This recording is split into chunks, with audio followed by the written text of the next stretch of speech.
Well, I came to Louisville in '52 with General Electric Company, and my son at the time was 11 months old, and we were just looking for help any place we could find it. And I don't remember how we got in touch with the council, but anyway, we did. And I went to a parent meeting, it was a council meeting in those days, and I got involved. I was involved because of my brother, Tim. My mother was actually one of the original founders of the council in 1952. One of the problems with early in the 50s was that there was nowhere to turn. So many of them were at home watching television or doing nothing, or in many cases were institutionalized because their families couldn't manage to care for them. So it was obvious that there were a lot more people that needed help than the council or anybody else could take care of. And that was the focus. What are we going to do about all these people that desperately need help of some kind? I think, like a lot of things, Congress tend to act very slowly with major legislation until there was enough of an outcry by the populace. There really wasn't a need for them to do anything. The struggle was to get into the school itself and be part of the community. Because I remember going out and making speeches and explaining why it was important to get people out of special schools and into regular schools, and there was so much opposition, not only from teachers and administration, but from other parents who were understandably fearful. We didn't want a normal 5-year-old to look down at a MR 5-year-old. So, and the only way to do that is to have them in one place so they can appreciate the differences and not ridicule the differences. When you are the parent of a disabled child, there's a sense that you are alone against the world. And when you come to the council, you know you're not. When you have a child that has especially any significant developmental disabilities, you really have to have a support system. It's not just mom and dad, it has to be mom, dad, neighbors, the council, everybody that you can pull into that support system. My son Daniel was born with Down syndrome, and when he was just 2 days old, we were still in the hospital. The council called and said, "Would you like a visit from a parent outreach volunteer?" They are a wealth of knowledge. They have children who may be adults now, but they've gone through it. The aspect of the council that I don't know that we even always think about is how much of a support network it is for those of us who care for handicapped people.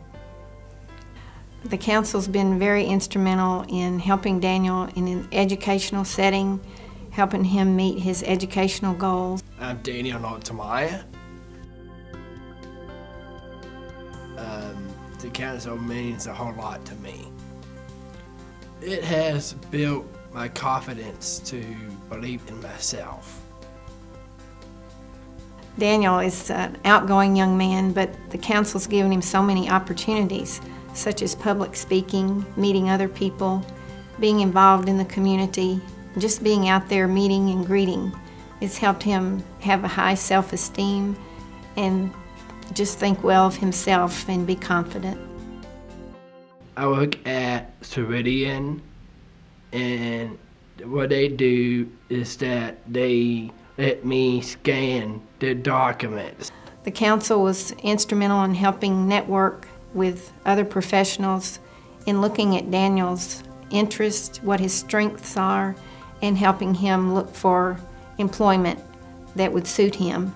And we got groups now in Louisville. We got the Zoom group, which we started, the council started, and they employ something like 400 people now.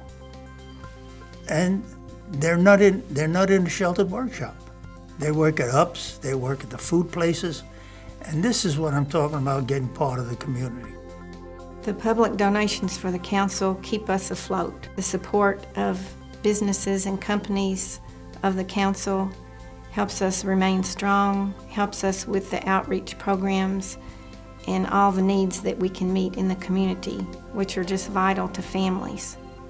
I know that every dollar that is raised truly goes to support the mission of the council, which is making sure that our children and our loved ones who have special needs and developmental disabilities really get the services and the respect and the dignity that they deserve. So many people depend on the council to be there when they have a problem with whatever, transportation, public schools, finding a doctor, finding a church. But we're still a long, long way to go. There's still a lot of people sitting at home. One, because there's no place for them to go, and two, because the parents themselves don't know that there's help available. There's a tremendous amount of education that can be done. There are tremendous amounts of situations that come up where people are in crisis because a parent went into a nursing home and they have a disabled son or daughter and they don't know what they're going to do. It doesn't matter who you are, who you want to be, the council is still your part of your future. The council can help you. I just want to thank the council from the bottom of my heart for all these years that they have been there for Daniel and my family, and for helping him become the individual that he is. And we're just extremely appreciative, and can't thank them enough. The council did all that to let me be who I am today.